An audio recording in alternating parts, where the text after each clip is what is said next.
Fala pessoal do canal Casal com Juros, como é que vocês estão? Hoje a gente está com o vídeo aqui centralizado. Se você olhar aqui a posição, você vai ver que está perfeitamente encaixado aqui no meio, né? Foi a dica do nosso editor aqui dos vídeos, o Lima Limonade. Muito obrigado pela dica, Limão. A gente botou aqui, comprou um tripé e aí agora está bem aqui centralizado aqui na mesa, certinho para a gente trazer vídeos de qualidade para vocês, tá bom? Depois ele só falta trocar esse microfone aqui por um topzera aqui e vai ficar 100% os vídeos. Hoje, galera, a gente vai falar sobre os fundos imobiliários e aqui a gente já fez um vídeo aqui que a gente vai deixar aqui no card para vocês, né, falando sobre os conceitos iniciais dos fundos imobiliários. Mas hoje a gente vai mergulhar de cabeça nos fundos imobiliários de tijolo, né, que são fundos que investem realmente em imóveis físicos. E para você que ficar até o final do vídeo vai ter um prêmio, porque a gente vai mostrar para você um fundo imobiliário que a cota está abaixo de R$ 10. Para começar, eu quero mostrar para vocês, então, como são divididos os fundos imobiliários.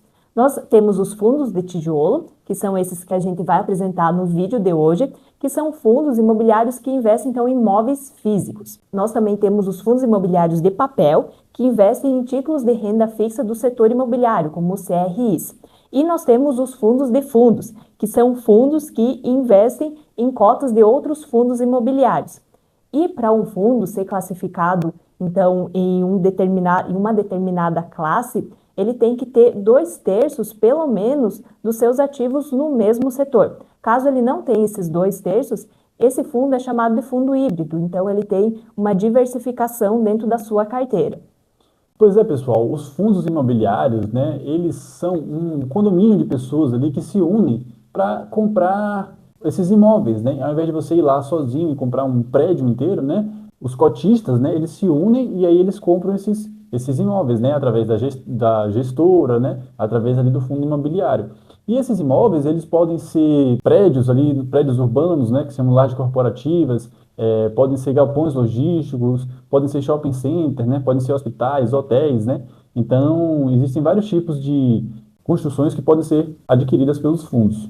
Os fundos, eles podem ter um único imóvel, tem fundo, por exemplo, tem fundo imobiliário que tem um único imóvel, como o fundo Água Branca, né? Ele possui, assim, 2 torres comerciais no centro de São Paulo, né? Ou então eles podem ter vários imóveis, como o HGLG 11, que tem vários galpões logísticos. Os fundos também, eles podem ser monoinquilino, como o BBPO 11, que os imóveis são alugados só para o Banco do Brasil, né? Isso às vezes é um risco, né? Porque eles têm só um inquilino, então se o contrato acabar, às vezes eles podem ter dificuldade de arranjar um outro inquilino, né? Ou eles podem ser multi-inquilino, como o VISC 11, que investe em shoppings com muitas lojas. Então é fundamental você identificar ali esse fundo para você entender o nível de risco que você está correndo. Às vezes comprar um fundo monoinquilino, monoativo, é muito mais arriscado do que comprar, mas também aí vai do risco-retorno que você está avaliando. A qualidade e a localização dos imóveis, eles são muito importantes. Por exemplo, o imóvel do setor de logística. É importante que ele seja localizado numa área que facilite o escoamento dos produtos.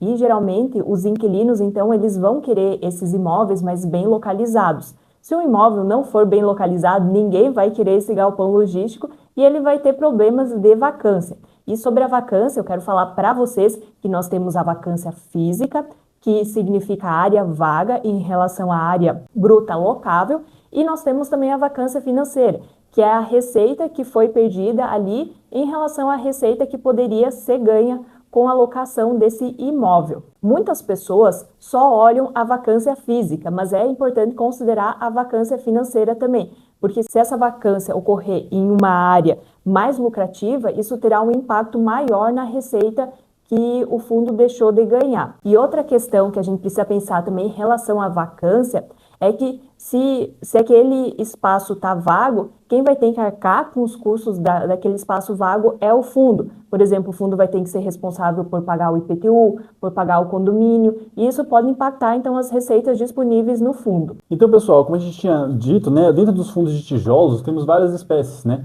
Temos os fundos de laje corporativa, né, que são esses prédios urbanos aqui que vocês verem, nesses edifícios empresariais ali, que tem, às vezes, consultório de advogado, né? Tem dentista, tem médico ali, né? Então, eles alugam ali as salas, né? As salas ali, os escritórios, e a gestão adquire renda através desses aluguéis, né, e repassam ali para os cotistas, né.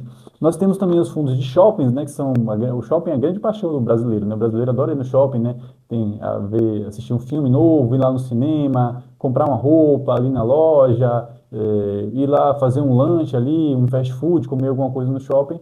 E os fundos de shoppings, eles adquirem receita através do aluguel ali das lojas, né? E também às vezes dos estacionamentos, né? Ou de propagandas que você vê ali no shopping, né? Então, os fundos de shopping têm várias formas de adquirir receitas. Temos os fundos também de galpões logísticos, né? Hoje, especialmente sim com a compra online, né? Existe muita pessoas compram muito pela internet, né? Então, normalmente esses produtos ficam em alguns galpões logísticos, né? E as pessoas só compram, aí a empresa pega do galpão, bota no transportador e entrega na casa da pessoa, né? Então, é um setor também que vem crescendo, né? Os galpões logísticos, né? Temos os fundos que têm hospitais, que possuem contratos longos, né? Às vezes contratos de 20 anos ali, né? E multas muito altas no caso de rescisão, né? E temos também os fundos de hotel, né? Que eles têm ali uma certa sazonalidade ali nos inquilinos, né? E na locação.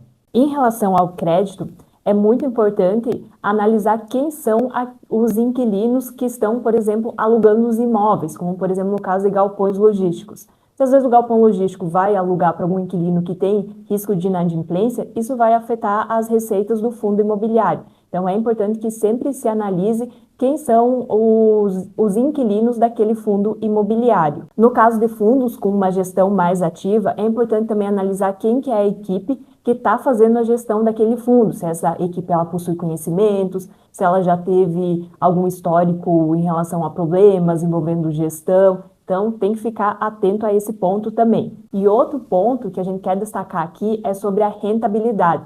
Muitas pessoas só olham o dividend yield como parâmetro na hora de escolher um fundo imobiliário. Só que isso pode ser um erro, porque às vezes o fundo ele pagou um valor de dividendos maior em um determinado período, às vezes devido à venda de algum ativo, devido a alguma rescisão de algum contrato, por exemplo, um inquilino que saiu antes, então ele teve que pagar alguma multa, e isso então acabou impactando o fundo imobiliário de uma forma temporária. Então, é muito importante analisar o histórico dos dividendos do fundo e também analisar outros fatores que podem impactar a avaliação desse fundo e o seu desempenho. Então, galera, como o Letiane falou, né, não basta olhar o dividend yield do fundo, né? Temos que olhar também outros fatores. Então, agora eu vou falar do preço, né?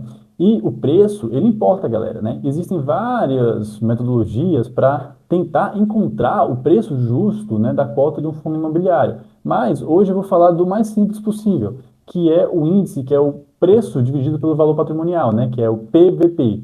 Chama PVP porque é o preço dividido pelo valor patrimonial, né? E ao que esse índice está se referindo, né? Vou tentar explicar aqui para vocês com imagens, né? Então, a gente tem aqui, vamos supor, um prédio, um fundo imobiliário monoativo. Tem apenas esse prédio aqui no fundo, tá bom? O fundo comprou esse prédio aqui e esse prédio está avaliado em R$ 1 milhão. Então, vamos supor que esse fundo aqui, ele tem 100 mil cotas. Eu imprimi aqui as cotas, né? Eu não imprimi 100 mil cotas, né? Mas só para representar aqui, eu imprimi algumas cotas, né? E aqui vai ficar com uma cota só aqui, né? Então, vamos supor que o fundo tem aqui 100 mil cotas e um prédio que vale R$ 1 milhão. Se você dividir o valor do prédio pelo número de cotas, né? Você vai encontrar o valor 10. Então, essa cota aqui possui um valor patrimonial de R$ 10. Agora, vamos supor que aqui não está indo muito bem, a administração não está mandando bem, o prédio às vezes fica meio sujo, está com pouca gente interessada em alugar salas, né? E aí o mercado está desanimado, né? Então, essas cotas aqui, elas são negociadas ali na B3, né? E aí, pelo mercado, falar do mercado está desanimado, o valor dessa cota que era R$ 10, ele cai para R$ 8. Então, nesse momento, né, a cota vai estar sendo negociada abaixo do valor patrimonial. Então, o que a gente fala aqui, se o PVP estiver abaixo de 1, a ação está sendo negociada com desconto, né, o deságio. Por quê? Porque não estão acreditando muito no futuro do fundo. Então, você está comprando, é como se você estivesse comprando assim, o prédio de 1 milhão por 800 mil, digamos assim, né? Já se o PVP estiver acima de 1, então a cota está sendo vendida com um prêmio, né, que a gente chama de ágio, né, por estar acreditando que o fundo está indo para um caminho promissor. Agora, galera, também esse índice a gente fala assim, não pode ser o único a ser avaliado, porque esse valor patrimonial ele é feito por empresas especializadas, né, e essa análise é feita uma vez por ano. Então, às vezes, esse valor pode estar defasado. Então, se você utilizar apenas ele como referência, você pode cair numa armadilha, né? Agora nós vamos cumprir a promessa que nós fizemos lá no início do vídeo. Vamos fazer a análise de um fundo imobiliário de tijolo que custa menos de R$ 10. Então vamos lá. O que nós escolhemos aqui foi o GARE11. E entrando no site desse fundo imobiliário e a gente olhar o relatório gerencial, a gente vai ver que esse fundo imobiliário ele possui 39 imóveis distribuídos em 14 estados do Brasil. E 74% da sua carteira é focada, então, em renda urbana. O que é renda urbana, Caio? Renda urbana seria esses prédios no meio da cidade, assim, né? E 26% é focado, então, em imóveis de logística. Os principais inquilinos são grupos grandes, como, por exemplo, Carrefour, Abate Brasil, que é a antiga Souza Cruz, o Grupo Mateus, temos também o Grupo Pão de Açúcar. Então, são inquilinos relevantes para esse fundo imobiliário. O fundo, ele começou as suas atividades em 2020, o que mostra que o fundo, então, é relativamente novo. E ele possui uma taxa de administração de aproximadamente 1%. Agora, entrando aqui no investidor de valor, a gente vai ver que a cota dele está sendo negociada por volta dos R$ 9,00.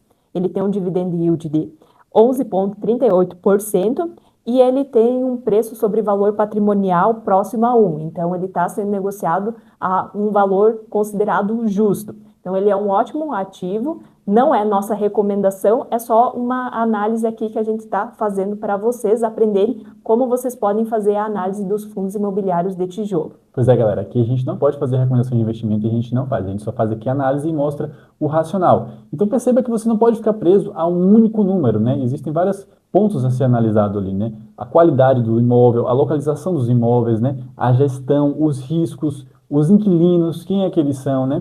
E aí só depois, então, você precisa olhar os índices de preço e rentabilidade, né? Então, galera, se você aqui ficou até o final do vídeo, a gente ama vocês que ficam até o final do vídeo, a gente vai abençoar vocês aqui nos comentários. Escreve aqui que você ficou até o final, que a gente vai dar uma bênção para você. A Letinha disse que eu tô parecendo um pastor aqui com esse casaco. E se vocês gostaram, deixa o like no vídeo e já segue a gente aqui no canal para continuar acompanhando essa jornada de riqueza.